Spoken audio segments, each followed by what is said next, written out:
मित्रों नमस्कार।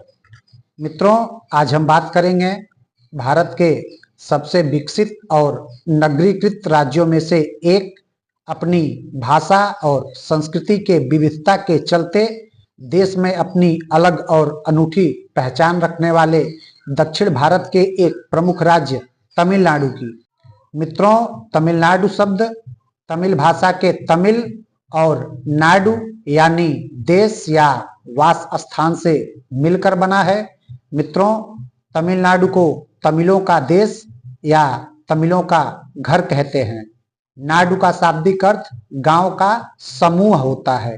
मित्रों, भारत के दक्षिणी तट पर स्थित तमिलनाडु उत्तर में आंध्र प्रदेश, पश्चिम में कर्नाटक और केरल, दक्षिण में हिंद महासागर और पूर्व में बंगाल की खाड़ी और पांडुचेरी के भी कुछ हिस्सों से घिरा हुआ है। मित्रों, इसके अलावा तमिलनाडु पंबन द्वीप पर श्रीलंका के उत्तरी प्रांत के साथ एक अंतर्राष्ट्रीय समुद्री सीमा भी साझा करता है। मित्रों, अगर हम तमिलनाडु के इतिहास के बारे में बात करें तो तमिलनाडु का इतिहास बहुत पुराना है। तमिलनाडु में 15,000 ईस्वी पूर्व से 10,000 ईस्वी पूर्व के प्रागैतिहासिक काल से मानव सभ्यता के प्रमाण मिलते हैं। ब्रिटिश शासन काल के दौरान यह प्रदेश मद्रास प्रेसिडेंसी का भाग था। आजादी के बाद मद्रास प्रेसिडेंसी को विभिन्न भागों में बांट दिया गया था। मित्रों, 1968 में मद्रास का नाम बदलकर तमिलनाडु रख दिया गया था। तमिलनाडु का इतिहास बहुत प्राचीन है। यह 3 प्रसिद्ध राजवंशों की कर्म भूमि रही है, चेर, चोल तथा पांड्य। मित्रों, तमिलनाडु के प्राचीन संगम इतिहास में यहाँ के तत्कालीन राजाओं, राजकुमारों तथा उनके प्रशंसक कवियों का बार बार वर्णन प्राप्त होता है। विशेषज्ञ और विद्वान ऐसा मानते हैं कि यह संगम साहित्य ईसा पश्चात की आरंभिक कुछ शताब्दियों तक था। मित्रों, आरंभिक चोल पहली सदी से लेकर चौथी सदी तक सत्ता के मुख्य अधिपति रहे। इनमें सर्वप्रमुख नाम करिकाल चोल का है। इसने अपने राज्य को कांचीपुरम तक पहुंचाया। चोलों ने वर्तमान तंजावुर तथा तिरुचिरापल्ली तक अपना साम्राज्य फैलाया व सैन्य कार्यों में महारत हासिल की थी। मित्रों, अपने यौवन काल में चोलों ने दक्षिण में श्रीलंका तक और उत्तर में कई सौ किलोमीटर तक अपने साम्राज्य का विस्तार किया था। मित्रों, तीसरी सदी तक कालभ्रों के आक्रमण से चोलों का पतन आरंभ हो गया। कालभ्रों को 6वीं सदी तक उत्तर में पल्लवों तथा दक्षिण में पांड्यों ने हराकर बाहर खदेड़ दिया था। मित्रों, शेष भारत की राजनीतिक स्थिति में तेजी से बदलाव उत्तर पश्चिम से मुस्लिम सेनाओं के आक्रमण और 14वीं शताब्दी में 3 प्रमुख राजवंशों के पतन के कारण हुआ। मित्रों, इसके बावजूद विजयनगर साम्राज्य ने 14वीं शताब्दी से लेकर 16वीं शताब्दी तक इस क्षेत्र में अपने पैर जमाए रखे। 17वीं और 18वीं शताब्दी में मराठा साम्राज्य ने अपने क्षेत्र का विस्तार वर्तमान तमिलनाडु के उत्तरी क्षेत्रों तक किया था।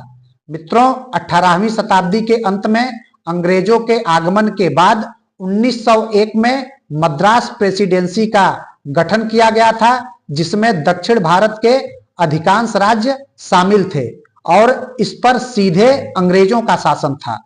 मित्रों, मद्रास राज्य, जो वर्तमान तमिलनाडु राज्य का पूर्ववर्ती है, 26 जनवरी 1950 को भारत के गणतंत्र बनने के बाद बनाया गया था। इसमें वर्तमान तमिलनाडु और वर्तमान आंध्र प्रदेश, कर्नाटक और केरल के कुछ हिस्से शामिल थे। 1953 में भाषाई आधार पर राज्य का विभाजन किया गया, जिससे आंध्र प्रदेश नया राज्य बना। राज्य पुनर्गठन अधिनियम 1956 के तहत केरल और मैसूर राज्य को मद्रास राज्य से अलग कर दिया गया। 18 जुलाई 1967 को मद्रास विधानसभा ने सर्वसम्मति से मद्रास का नाम तमिलनाडु करने का प्रस्ताव पारित किया और सिफारिश की कि मद्रास राज्य का नाम बदलकर तमिलनाडु करने के लिए भारत के संविधान में आवश्यक संशोधन सुनिश्चित करने के लिए राज्य सरकार द्वारा कदम उठाए जाने चाहिए।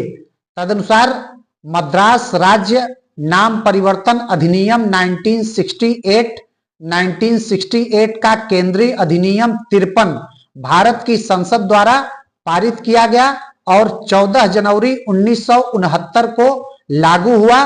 परिणाम स्वरूप मद्रास विधानसभा का नाम बदलकर तमिलनाडु विधानसभा कर दिया गया। मित्रों, 1969 के बाद से ही तमिलनाडु में विधानसभा सदस्यों की संख्या 234, लोकसभा सदस्यों की संख्या 39 और राज्यसभा सदस्यों की संख्या 18 है।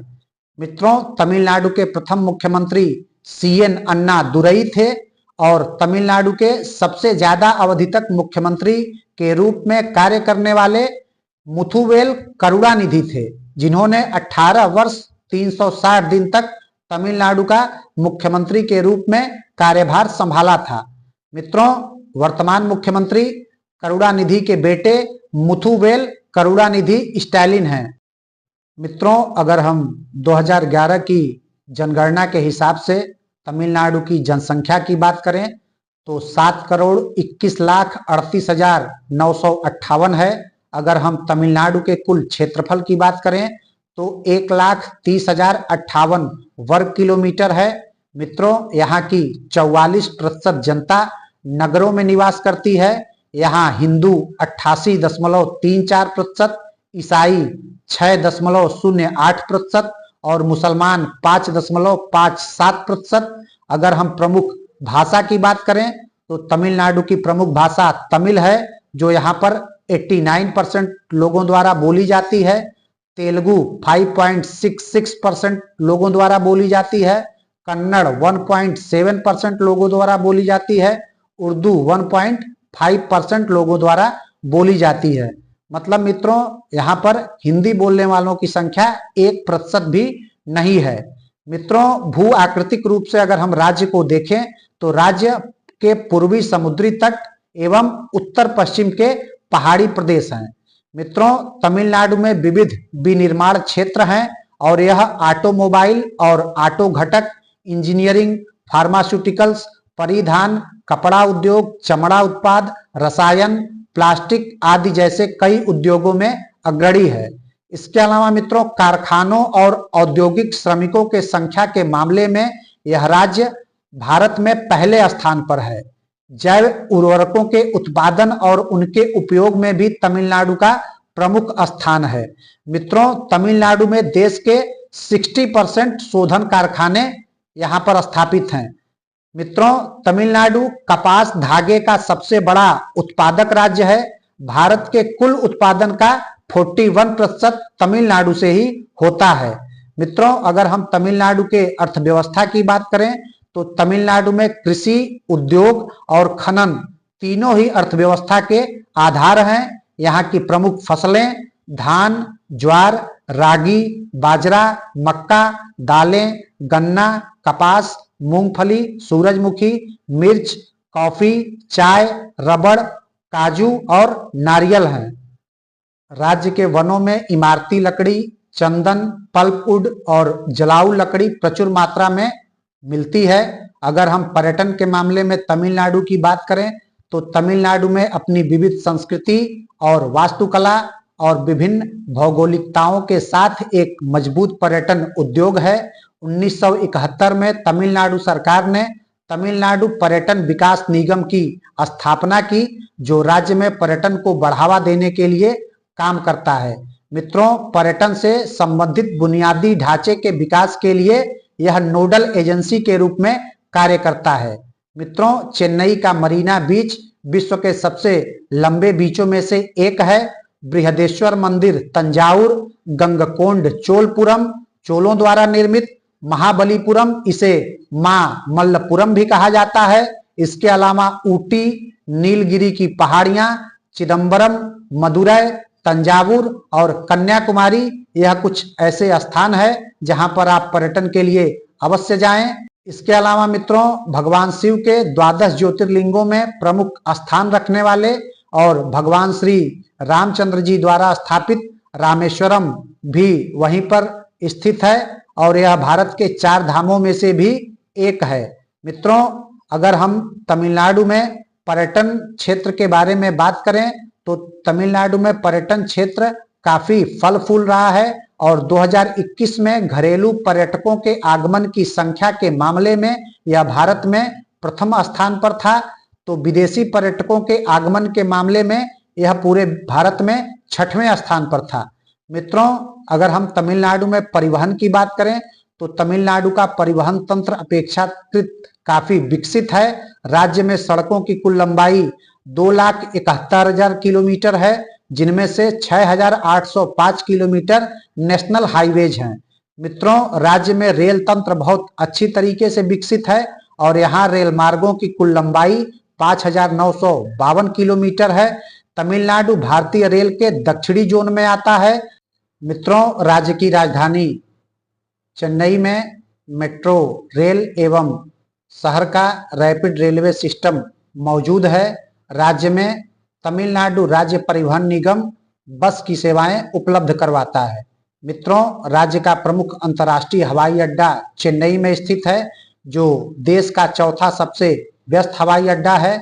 मित्रों, तमिलनाडु में उत्कृष्ट सड़क और रेल नेटवर्क, 3 प्रमुख बंदरगाह, 15 छोटे बंदरगाह और राज्य भर में 8 हवाई अड्डों के साथ एक अच्छी तरीके से विकसित बुनियादी ढांचा है जो उत्कृष्ट कनेक्टिविटी प्रदान करता है। मित्रों, तमिल फिल्म उद्योग राज्य की लोकप्रिय संस्कृति में एक प्रभावशाली भूमिका निभाता है।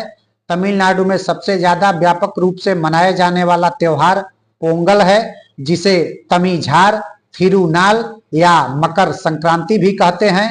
यह 4 दिवसीय फसल उत्सव के रूप में मनाया जाता है।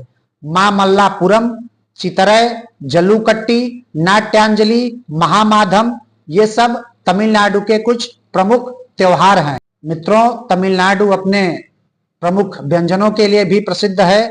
यहाँ पर अगर हम प्रमुख व्यंजनों की बात करें तो थूथुकुडी, मैकूरन, गेहूं का हलवा, दूध मिठाई, जिगर ठंडा, पंचमिर्थम, इडली, डोसा और सांभर। इसके अलावा यह राज्य अपने अनोखे आमों के लिए भी प्रसिद्ध है।